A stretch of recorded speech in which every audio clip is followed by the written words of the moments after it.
ಬೆಂಗಳೂರಿನ ಚಿನ್ನಸ್ವಾಮಿ ಕ್ರೀಡಾಂಗಣದಲ್ಲಿ ನಡೆದ ಕಾಲ್ತುಳಿತದಲ್ಲಿ 11 ಜನ ಸಾವನ್ನಪ್ಪಿದ್ದು ದೊಡ್ಡ ದುರಂತವೇ ಸರಿ ಎಂದು ಆಕ್ರೋಶ ವ್ಯಕ್ತಪಡಿಸಿದರು. ನಗರದಲ್ಲಿ ಸುದ್ದಿಗಾರರೊಂದಿಗೆ ಮಾತನಾಡಿದ ಅವರು, ರಾಜ್ಯದಲ್ಲಿ ಈ ಪ್ರಕರಣದಲ್ಲಿ ಸರ್ಕಾರ ಹಾಗೂ ಪೊಲೀಸರ ವೈಫಲ್ಯ ಎದ್ದು ಕಾಣುತ್ತದೆ ಎಂದು ಆರೋಪಿಸಿದರು. ದುರಂತದಲ್ಲಿ ಮೃತಪಟ್ಟ ಕುಟುಂಬಗಳಿಗೆ ತಲಾ 1 ಕೋಟಿ ರೂಪಾಯಿ ಪರಿಹಾರ ನೀಡಲು ಆಗ್ರಹ ಮಾಡಿದರು.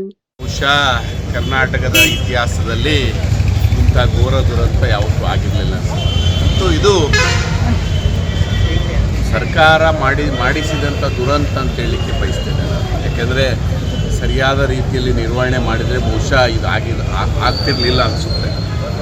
ಎಲ್ಲೋ ಒಂದು ಕಡೆ ಸರ್ಕಾರದ ಪ್ರಚಾರದ ಗೀಳು, ಸರ್ಕಾರದಲ್ಲಿರುವಂಥ ಮುಖ್ಯಮಂತ್ರಿ ಮಕ್ಕಳ ಮತ್ತು ಸರ್ಕಾರದಲ್ಲಿರುವಂಥ ಶಾಸಕರ ಒಂದು ಪ್ರಚಾರದ ಗೀಳಿಗೆ ಇವತ್ತು 11 ಜನ ಬಡ ಜನರ ಜೀವ ಕಳೆದುಕೊಂಡಂತಾಗಿದೆ ಅಂತೇಳಿ ನಾನು ಭಾವಿಸ್ತೇನೆ. ಯಾಕೆಂದರೆ ಇವತ್ತು ಏನು 1 ಲಕ್ಷ ಜನ ಇರ್ಬೋದು ಅಷ್ಟೇ. 1 ಲಕ್ಷ ಜನರನ್ನ ಮ್ಯಾನೇಜ್ ಮಾಡೋದು ಇವತ್ತು 1.5 ಕೋಟಿ ಜನಸಂಖ್ಯೆ ಬೆಂಗಳೂರಿನಲ್ಲಿ 1 ಲಕ್ಷ ಜನ ಸೇರ್ತಾರಂತ ಇಂಟೆಲಿಜೆನ್ಸಿಗೆ ಅರಿವಿರಲಿಲ್ವೇ? ಪೊಲೀಸ್ ಅಧಿಕಾರಿಗಳ ಅರಿವಿಲ್ವಿಲ್ವೇ? ಮೊನ್ನೆ ಗೆದ್ದಂಥ ರಾತ್ರಿ ದಿನ ಮಾಡಿದಂಥ ಸೆಲೆಬ್ರೇಷನ್ ಅವತ್ತೇ ಇವ್ರಿಗೆ ಗೊತ್ತಾಗಬೇಕಾಗಿತ್ತಲ್ಲ, ಎಷ್ಟು ಜನ ಕಲಿತಾರೆ, ನಮಗೆ ನಿರ್ವಹಣೆ ಮಾಡಲಿಕ್ಕೆ ಆಗ್ತದೋ ಇಲ್ಲೋ ಅಂತ. ಮತ್ತು ಎಲ್ಲೋ ಒಂದು ಕಡೆ ಪೊಲೀಸ್ ಡಿಪಾರ್ಟ್ಮೆಂಟನ್ನು ಇದು ಮಾಡಬಾರ್ದು ಅಂಥೇಳಿ ಒತ್ತಾಯ ಮಾಡಿದ್ರು ಅಂತ ಕೇಳಿ ಬರ್ತಾ ಇದೆ. ಆದರೆ ಸರ್ಕಾರದಲ್ಲಿದ್ದಂಥ ಮಂತ್ರಿಗಳು ಅವರೆಲ್ಲರೂ ಸೇರಿ ಇದು ಆಗಲೇಬೇಕು ಅಂಥೇಳಿ ಮುಖ್ಯಮಂತ್ರಿಗಳ ಮೇಲೆ ಒತ್ತಡ ತಂದು ಮಾಡಿಸಿದ್ದಾರೆ. ಮತ್ತು ಒಂದೇ ಸಮಯದಲ್ಲಿ ಎರಡೆರಡು ಕಡೆ ವಿಧಾನಸೌಧದಲ್ಲೂ ಮತ್ತು ಈ ಕಡೆ ಚಿನ್ನಸ್ವಾಮಿ ಸ್ಟೇಡಿಯಂದಲ್ಲಿ ಮಾಡಿರೋದು ಭಾಳ ದುರದೃಷ್ಟ. ಮತ್ತು ಚಿನ್ನಸ್ವಾಮಿ ಸ್ಟೇಡಿಯಂನಲ್ಲಿ ಇದ್ದಂಥ 19 ಗೇಟ್ ತೆಗೆದಿದ್ರೆ ಮುಗಿದೋಗಿತ್ತು.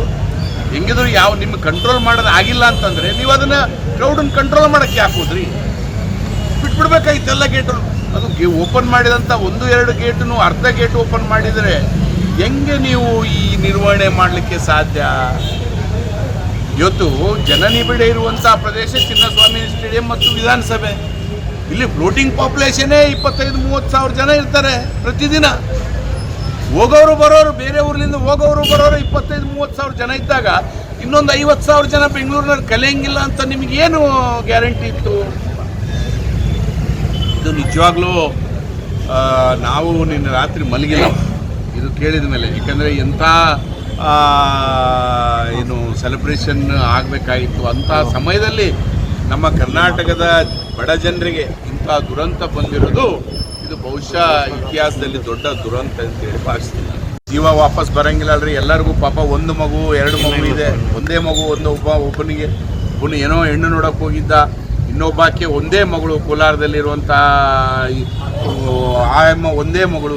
ಏನು ದುಡ್ಡು ಕೊಟ್ಟರೆ ಏನು ಬರ್ತದೆ? ಸರ್ಕಾರಕ್ಕೇನೊಂದು 10-12 ಕೋಟಿ ಕೊಟ್ಟರೆ ಏನಾದರೂ ಕಡಿಮೆ ಆಗ್ತದೆ? ಇವ್ರಿಗೆ 1 ಕೋಟಿ ಕೊಡಬೇಕು.